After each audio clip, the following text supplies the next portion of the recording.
ನಮಸ್ಕಾರ. IPL ವಿಶೇಷ ಸಂಚಿಕೆಗೆ ತಮಗೆಲ್ಲರಿಗೂ ಸುಸ್ವಾಗತ. ಇವತ್ತು ನಮ್ಮ ರಾಯಲ್ ಚಾಲೆಂಜರ್ಸ್ ಬೆಂಗಳೂರು ತಂಡ ಗುಜರಾತ್ ಟೈಟನ್ಸ್ ಜೊತೆಗೆ ನಮ್ಮ ಕರ್ನಾಟಕದ ತವರಿನ ಪಿಚ್ ಚಿನ್ನಸ್ವಾಮಿ ಸ್ಟೇಡಿಯಂದಾಗ ಇವತ್ತು ಆಟ ಆಡ್ತೈತಿ. ಎರಡೂ ತಂಡದ ಮೂರನೇ ಮ್ಯಾಚ್ ಇದು. 2025 ಟೂರ್ನಮೆಂಟಿನ ಮೂರನೇ ಮ್ಯಾಚ್. ನಮ್ಮ RCB ಎರಡನ್ನು ಅವೇ ಫ್ರಮ್ ಹೋಮ್ ಮಾಡಿ ಎರಡನ್ನು ಬಲಿಯಾಡ್ಯ ತಂಡ ಅನಿಸ್ಕೊಂಡಿರುವಂಥವರನ್ನು ಸೋಲಿಸಿ ಸ್ಟೇಟ್ಮೆಂಟ್ ವಿಕ್ಟ್ರಿ ಮಾಡಿಕೊಂಡು ಬೆಂಗಳೂರಿಗೆ ಬಂದೈತಿ.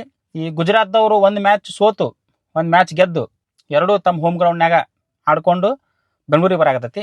ಸೊ ನಮ್ಮ ತಂಡದ ಬಲಾಬಲ ಅವ್ರದ್ದು ಬಲಾಬಲ ಹೆಂಗೈತಿ, ಏನು ಕಾಂಬಿನೇಷನ್ ಇರುತ್ತೆ ಅಂತ ಹೇಳ್ಕೊಂಡು ಒಂದು ಜನರಲಾಗಿ ಹೇಳೋದಾದರೆ, ಮೊದಲು ನಾವು GT ಬಗ್ಗೆ ಹೇಳ್ಬಿಡ್ತೀನಿ.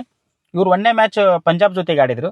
ಫಸ್ಟ್ ಮ್ಯಾಚ್ ಎಲ್ಲವೂ ನಿಮಗೆ ಬ್ಯಾಟಿಂಗಿಗೆ ಸಪೋರ್ಟ್ ಮಾಡ್ತಾವೆ ಪಿಚ್ಗಳು. ಸದ್ಯಕ್ಕೆ ಇಂಡಿಯನ್ ಪಿಚ್ಗಳೆಲ್ಲ ಆಲ್ಮೋಸ್ಟ್ ಬೌಲಿಂಗಿಗೆ ಏನೂ ಅಷ್ಟು ಸತ್ವ ಇರಲಿಲ್ಲ ಅಲ್ಲೇ. ಸೊ ಹಿಂಗಾಗಿ ಫಸ್ಟ್ ಬ್ಯಾಟಿಂಗ್ ಮಾಡಿದ್ರು ಪಂಜಾಬ್ದವರು 240+ ಹೊಡೆದ್ರು.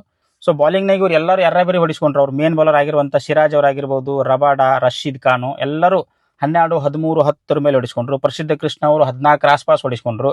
ಅಲ್ಲಿ ಸ್ವಲ್ಪ ಟೈಡಿ ಆಗಿರೋದಂತಂದ್ರೆ ಸಾಯಿ ಕೃಷ್ಣ ಅವರು ಲೆಫ್ಟರ್ ಆರ್ಥೋಡಾಕ್ಸ್. ಇನ್ನು ಅವ್ರು ಬ್ಯಾಟಿಂಗಿಗೆ ಬಂದ್ರೆ ಬ್ಯಾಟಿಂಗ್ ಅವ್ರದ್ದು ಎರಡೂ ಮ್ಯಾಚ್ನಲ್ಲಿನೂ ರಿಲೇಬಲ್ ಆಗಿರೋದು ಟಾಪ್ 3 ಮೇಲೆ ಅವರು. ಸಾಯಿ ಸುದರ್ಶನ್, ಶುಭ್ಮನ್ ಗಿಲ್, ಜಾಶ್ ಬಟ್ಲರ್ ಅವರ ಒಂದು ಎವರೇಜ್ ಆಡ್ಕೊಂತ ಬಂದಾರ. ಸೊ ಎರಡನೇ ಮ್ಯಾಚಿಗೆ ಬರೋದಾದ್ರೆ ಅವ್ರದ್ದು ಮುಂಬೈ ಜೊತೆಗೆ ಇಲ್ಲಿನೂ ಅವರು ಒಂದು 200 ಪಾರ್ ಸ್ಕೋರ್ ಇದ್ರು ಕೂಡ ಬಿಲೋ 200 ಹೊಡೆದಿದ್ರು ಇವರು. ಇಲ್ಲಿ ಇವರು ಮ್ಯಾಚ್ ಗೆದ್ರು. ಬಟ್ GT ಇಲ್ಲೇ ಗೆದ್ರು ಅಂತ ಹೇಳೋದಕ್ಕಿಂತ ಮುಂಬೈದವ್ರು ಇಲ್ಲಿ ಸೋತ್ರು ಅಂತ ಹೇಳ್ಬೋದು. ಆ ಒಂದು ಬ್ಯಾಟಿಂಗ್ ಇಂಟೆಂಟೇ ತೋರಿಸ್ಲಿಲ್ಲ ಮುಂಬೈದವ್ರು ಇಲ್ಲಿ. ಸೊ ಬಾಲಿಂಗ್ನೊಳಗೆ ಇಲ್ಲೇ ಭಾಳ ಗಮನ ಕೊಡುವಂಥ ಪ್ರದರ್ಶನ ನೀಡಿದ್ದು ಪ್ರಸಿದ್ಧ ಕೃಷ್ಣ ಅವರು. ಅವ್ರದ್ದು ಎಂಡ್ ಫಿಗರ್ 4 ಓವರಿಗೆ 18 ರನ್ ತೋರಿಸ್ತೈತಿ. ಬಟ್ ಅವ್ರ ಮ್ಯಾಚ್ ನೋಡಿದ್ರೆ ಗೊತ್ತಾಗ್ತಿ 3 ಓವರಿಗೆ 8 ರನ್ ಕೊಟ್ಟಿದ್ರು ಅವರು. ಅದು ಯಾರಿಗೆ? The so called big hitter ಸ್ಕೈಗೆ ಹಾಕಿದ್ರು, ತಿಲಕ್ ವರ್ಮಾ ಇದ್ರು, ಹಾರ್ದಿಕ್ ಪಾಂಡೆ ಇದ್ರು. ಅವ್ರಿಗೆ ಬೌಲಿಂಗ್ ಹಾಕಿ 3 ಓವರಿಗೆ 8 ರನ್ ಕೊಟ್ಟರು. ಲಾಸ್ಟ್ ಓವರ್ನಾಗ 2-4 ಹೋದವರು ಟೋಟಲ್ 10 ರನ್ ಕೊಟ್ಟರು. ಟೋಟಲ್ 18 ರನ್ ಕೊಟ್ಟರು ಅವರು. ಇಲ್ಲೇ ಬ್ಯಾಟಿಂಗ್ನು ಸೇಮ್ ಹಂಗಾಯ್ತು ಅವ್ರದ್ದು. ಈ ಎರಡು ಮ್ಯಾಚನ್ನು ಒಂದು ಕೊಲಾಬ್ರೇಷನ್ ಮಾಡಿ ನೋಡಿದ್ರೆ ಸ್ಟಾರ್ಟಿಂಗ್ 2 ವಿಕೆಟ್ ಹೋದು ಅಂತಂದ್ರೆ ಕೆಳಗೆ ಅವ್ರು ಯಾರು ಹಂಗೆ ನಂಬಿಕಸ್ತ ಪ್ಲೇಯರ್ಗಳಿಲ್ಲ. 4ನೇ ಬ್ಯಾಟ್ಸ್ಮನ್ ಆಗಿ ಶಾರುಖ್ ಖಾನನ್ನ ಕಳ್ಸಾಕತ್ತಾರ ಅವರು. ಸೊ ಅನ್ಕ್ಯಾಪ್ ಪ್ಲೇಯರ್ ಅಷ್ಟು ರಿಲೇಬಲ್ ಆಗಂಗಿಲ್ಲ ಒಂದು ಪ್ರೆಷರ್ ಸಿಚುವೇಶನ್ ಒಳಗೆ. ಆ್ಯಂಡ್ ರುದರ್ಫೋರ್ಡ್ ಅಂತ ಒಬ್ರು ಬರ್ತಾರೆ ವೆಸ್ಟ್ ಇಂಡೀಸ್ದವರು. ಅವರು ಹಂಗೆ ಒಂದು ಮ್ಯಾಚ್ನಾಗ ಆಡ್ತಾರೆ, ಒಂದು ಮ್ಯಾಚ್ನಾಗ ಆಡಂಗಿಲ್ಲ. ಸೊ ಇವ್ರಿಗೆ ಚೇಸ್ ಕೊಡೋದು ಬೆಟರ್ ಅನ್ಕೊಂತೀನಿ ನಾನು. ಆ್ಯಂಡ್ ಈಗ IPL ಟ್ರೆಂಡ್ ನಡೆದು ಬಿಟ್ಟಿದೆ, ಟಾಸ್ ಗೆದ್ರ ಅಂತಂದ್ರೆ ಫಸ್ಟ್ ಫೀಲ್ಡಿಂಗ್ ಮಾಡೋದು, ಚೇಸ್ ಮಾಡಕ್ಕೆ ಹೋಗೋದು. ಇಲ್ಲಿ ಇವ್ರಿಗೆ ಚೇಸ್ ಕೊಟ್ರಂದ್ರೆ ಒಂದು ಟಫ್ ಆಗತ್ತೆ ಅನ್ಕೊಂತೀನಿ ನಾನು. RCB ಇವ್ರಿಗೆ ಚೇಸ್ ಕೊಡೋ ಟಫ್ ಆಗತ್ತೆ. ಯಾಕಂದ್ರೆ ಅಷ್ಟು ರಿಲೇಬಲ್ ಬ್ಯಾಟಿಂಗ್ ಡೆಪ್ತ್ ಇಲ್ಲ ಇವ್ರದ್ದು ಗುಜರಾತ್ ಅವ್ರದ್ದು. ಸೊ ಬಾಲಿಂಗ್ನಲ್ಲಿ ನಾವು ವಾಚ್ಔಟ್ ಮಾಡಬೇಕಾಗಿರೋದು ಒಂದು ಸಾಯಿ ಕಿಶೋರ್ ಅವ್ರನ್ನ, ಲೆಫ್ಟ್ ಹ್ಯಾಂಡ್ ಆರ್ಥೋಡಾಕ್ಸ್. ನೆಕ್ಸ್ಟ್ ಒಂಚೂರು ಪ್ರಸಿದ್ಧ ಕೃಷ್ಣ ಅಂತ ಅನ್ಕೋತೀನಿ ನಾನು. ಯಾಕಂದ್ರೆ ಒಂದು ಒಳ್ಳೆ ರಿದಮಿಗೆ ಬಂದ್ರು ಅವ್ರು ಮಣ್ಣಿ ಮ್ಯಾಚಿಂದ. ಆ್ಯಂಡ್ ಇಶಾಂತ್ ಶರ್ಮಾ ಅವರು ಒಂದು ಒಳ್ಳೆ ರೀತಿಯಿಂದ 2 ಓವರ್ ಹಾಕಿದ್ರು. ಹೆಂಗೆ ಹಾಕಿದ್ರು ಅಂದ್ರೆ ಅವರು ಈ ರೌಂಡ್ ದ ವಿಕೆಟ್ ಬಂದು ವಿಶೇಷವಾಗಿ ಲೆಫ್ಟ್ ಹ್ಯಾಂಡರ್ಸ್ಗೆ off side off stump deck ಮಾಡ್ತಿದ್ರು ಅವರು. ವೈಡ್ ಲೈನ್ ಮೇಲೆ ಡೆಕ್ ಮಾಡ್ತಿದ್ರು. ರೀಚ್ ಆಗೋದು ಕಷ್ಟ ಆಗ್ತೈತಿ. ಅದು ಒಂದು ಒಳ್ಳೆ ಸ್ಟ್ರಾಟಜಿ ಅನ್ಬೋದು. ಮಿಕ್ಕಿದ್ದು ನಮ್ಮ RCB ಕಾಂಬಿನೇಷನ್, ಗೆಲುವಿನ ಕಾಂಬಿನೇಷನ್ ಯಾರೂ ಚೇಂಜ್ ಮಾಡಲ್ಲ. ಬಟ್ ನಂದೊಂದು ಗಟ್ ಫೀಲ್, ಇಲ್ಲೇ ಡೇವಿಡ್ ಅವರು ಚಲೋನು ಆಡಿದ್ರು. ಒಂದೇ ಚಾನ್ಸ್ ಸಿಕ್ಕಿತ್ತು ಅವ್ರಿಗೆ, ಚಲೋ ಆಡಿದ್ರು. ಲೆಗ್ ಸ್ಪಿನ್ನರ್ ರಶೀದ್ ಖಾನ್ ಅವ್ರು ಅದಾರ. ಆ್ಯಂಡ್ ಸಾಯಿ ಕಿಶೋರ್ ಅವ್ರು ಲೆಫ್ಟ್ ಹ್ಯಾಂಡ್ ಬೌಲರ್ ಅದಾರ. ಸೊ ಹಿಂಗಾಗಿ ಒಂದು 3 ಜನ ಲೆಫ್ಟ್ ಹ್ಯಾಂಡ್ ಬೇಕು ಅನ್ಕೊಂತೀನಿ ಒಂದು ಬ್ಯಾಲೆನ್ಸಿಂಗೋಸ್ಕರ. ಸೊ ಒಬ್ರು ಪಡಿಕಲ್ ಲೆಫ್ಟ್ ಹ್ಯಾಂಡ್ ಅದಾರ, ಒಂದು ಕುನಾಲ್ ಪಾಂಡೆ ಅವ್ರು ಅದಾರ. ಆ್ಯಂಡ್ ಇವರು ಬೆತ್ತಲ್ ಅವ್ರು ಬಂದ್ರೆ ಒಂದು ಬೌಲಿಂಗ್ ಆಪ್ಷನ್ ಸಿಗ್ತೈತಿ.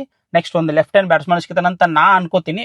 ಅದರ್ವೈಸ್ ಚೇಂಜ್ ಮಾಡ್ಲಿಕ್ಕೆ ಅಂದ್ರೆ ನಡೀತೈತೆ. ಒಂದು ಒಳ್ಳೆ ಕಾಂಬಿನೇಷನ್ ಐತಿ, sure shot full balancing team ಐತಿ ಈ ಸರ್ತಿ. ಒಂದು 6 ಕಾಂಬಿನೇಷನ್ ಬೌಲಿಂಗ್ ಐತಿ.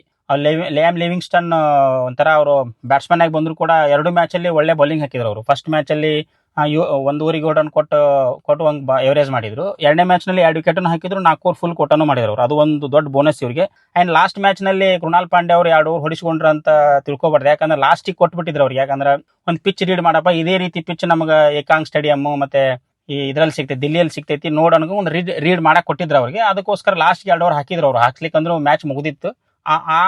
ಅವ್ರದ್ದು ಎಕಾನಮಿಯನ್ನ ಅವ್ರು ಈ ಮ್ಯಾಚಿಗೆ ಕನ್ಸಿಡರ್ ಮಾಡಂಗಿಲ್ಲ. ಯಾಕಂದ್ರೆ ಅವರು ಇಲ್ಲಿ ಚಲೋ ಆಗ್ತಾರೆ. ಯಾಕಂದ್ರೆ ಇಲ್ಲಿ ಅವರೇ ನಮ್ಗೆ ಟ್ರಂಪ್ ಕಾರ್ಡ್ ಆಗ್ತಾರೆ. ಯಾಕಂದ್ರೆ ಆಫ್ ಸ್ಪಿನ್ನರ್ ಪವರ್ ಪ್ಲೇದೊಳಗೆ 1 ಓವರ್ ಹಾಕ್ಬೋದು ಅವರು. ಆನಂತರ ಅವ್ರ ಹತ್ರ ಒಂದು ಟೆಕ್ನಿಕ್ ಹೆಂಗೈತೆ ಅಂದ್ರೆ ಒಂದು ಆಫ್ ಸ್ಪಿನ್ನರ್ ಬೌನ್ಸ್ ಹೋಗಾಕತ್ತಾರ ಅವರು. ಅದು ಜಿತೇಶ್ ಶರ್ಮಾ ವಿಕೆಟ್ ಕೀಪರ್ಗೆ ಇವ್ರಿಗೆ ಅಷ್ಟ ಗೊತ್ತಿರಾಕತ್ತೈತಿ. 115 ಸ್ಪೀಡ್ ಹೋಗಾಕತ್ತಾರ ಅವರು. ಯಾವುದೇ ಬ್ಯಾಟ್ಸ್ಮನ್ ಇದ್ರು ಅದಕ್ಕೆ ಇದಾಗ್ತಾನೆ, ಮರಳಾಗ್ತಾನೆ. ಅವಂಗ ಟಚ್ ಮಾಡೋಕ್ಕಾಗಲ್ಲ. ಆ ರೀತಿ ಒಂದು ಒಳ್ಳೆ ಬಾಲ್ ಹಾಕಕತ್ತಾರ. ಅವ್ರೊಂದು ಟ್ರಂಪ್ ಕಾರ್ಡ್ ಆಗ್ತಾರೆ ನಮ್ಗಿಲ್ಲಿ. ಅದೇ ರೀತಿ ಲೆಫ್ಟ್ ಹ್ಯಾಂಡ್ ಜಾಕೋಬ್ ಬೆತ್ತಲ್ ಅವ್ರು ಬಂದ್ರೆ ಒಂದು ಚಲೋ ಆಗ್ತೈತೆ ಅಂತ ನನ್ನ ಅನಿಸಿಕೆ. ಅದರ್ವೈಸ್ ಓಕೆ ಐತಿ. ಈ 2 ತಂಡದ ಒಂದು ಪಂದ್ಯಾಟದ ಅದರ ಆಚೆ ನೋಡ್ಕೊಂಡ್ರೆ ಒಂದು ಒಳ್ಳೆ ಫ್ರೆಂಡ್ಲಿ ಕಾಂಬಿನೇಷನ್ ತರ ಅದಾರ ಇವರು. ಈ ನಮ್ಮ ವಿರಾಟ್ ಕೊಹ್ಲಿ, ಇಶಾಂತ್ ಶರ್ಮಾ ಆಗಿರ್ಬೋದು, ಭಾರಿ ಕ್ಲೋಸ್ ಫ್ರೆಂಡ್. ಅವ್ರದ್ದೊಂದಿಷ್ಟು ಹಳೆ ಮ್ಯಾಚ್ಗಳನ್ನ ನೋಡಿ ನೀವು ಎಷ್ಟು ಕ್ಲೋಸ್ ಆಗಿ ಒಂಥರ ಅವ್ರ ಸಣ್ಣ ಹುಡುಗ್ರ ಗತೆ ತಿಕ್ಕಾಡ್ಕೊಂತ ಆಟ ಆಡ್ತಿರ್ತಾರೆ ಅವ್ರ ಪಿಚ್ನಲ್ಲಿ. ಅಂಡ್ ನಮ್ಮ ಸಿರಾಜ್ ಅವರು ಲಿಟ್ರಲಿ ನಮ್ಮ ವಿರಾಟ್ ಕೊಹ್ಲಿಯ ಸ್ವಂತ ತಮ್ಮ ಇದ್ದಂಗ. ಆ ರೀತಿ ಒಂದು ಭಾವನೆಯಿಂದ ಅದಾರ ಇಬ್ರು ಈಗ ಅವರು. ಸೊ ವಿರಾಟ್ ಕೊಹ್ಲಿಗೆ ಎಷ್ಟು ಚೀರಪ್ ಬರ್ತೈತಿ, ನಾಳೆ ಸಿರಾಜ್ ಅವ್ರಿಗೆ ಅಷ್ಟೇ ಚೀರಪ್ ಬರ್ತೈತಿ.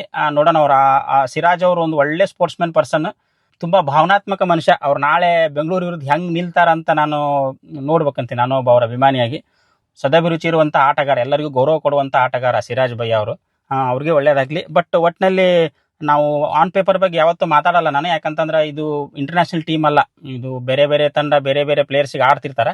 ಸೊ ಹಿಂಗಾಗಿ ನಾವು ಆನ್ ಪೇಪರ್ ಬಗ್ಗೆ ಮಾತಾಡಂಗಿಲ್ಲ. ಇವಾಗ 2 ಪಂದ್ಯದಲ್ಲಿ ಏನ್ ನಡೀತಿ ಅಂತ ಅಷ್ಟೇ ಹೇಳೋದಾದ್ರೆ, ಸೊ ನಮ್ಮ ಬಲ ಹೆಚ್ಚೈತಿ, ಒಂದು 60 to 65% ನಮಗೆ ಗೆಲುವಿನ ಬಲ ಐತಿ. ಬಟ್ ಗೆಲುವಿನ ಮಾರ್ಜಿನ್ ಕಡಿಮೆ ಆಗ್ತೈತಿ ಇದ್ರಾಗ, ಯಾಕಂದ್ರೆ ಬ್ಯಾಟಿಂಗ್ ಪ್ಯಾರಡೈಸ್ ಇದು 200+ ಪಾರ್ ಸ್ಕೋರ್ ಇರ್ತೈತಿ. ಸೊ ನಮ್ಮವ್ರು ಫಸ್ಟ್ ಬ್ಯಾಟಿಂಗ್ ಮಾಡಿದ್ರೆ ಡೆಫಿನೆಟ್ಲಿ 240 ಕ್ರಾಸ್ ಆಗೇ ಆಗ್ತೈತಿ. ಸೊ ಅವ್ರಿಗೆ ಚೇಸಿಂಗ್ ಕೊಟ್ಟರೆ ಟಫ್ ಆಕೈತೆ ಅನ್ಕೋತೀನಿ ನಾನು. ಚೇಸ್ ಮಾಡಕ್ಕಂತೂ ಇವರು ಓಕೆನ ಅದಾರ, 220 ಮೀಟರ್ ಆರಾಮಾಗಿ ಚೇಸ್ ಮಾಡ್ತಾರೆ RCBದವರು. ಹಿಂಗಾಗಿ ನಮ್ಮ ಕಡೆಗೆ ಬಲ ಐತೆ ಅಂತ ಹೇಳ್ಕೊತೀನಿ. ಅವ್ರು ಹಿಂದೆ 2 ಮ್ಯಾಚ್ ಆಡಿರೋದ್ರ ಮೇಲೆ ಹೇಳಕತ್ತೀನಿ. So all the best RCB.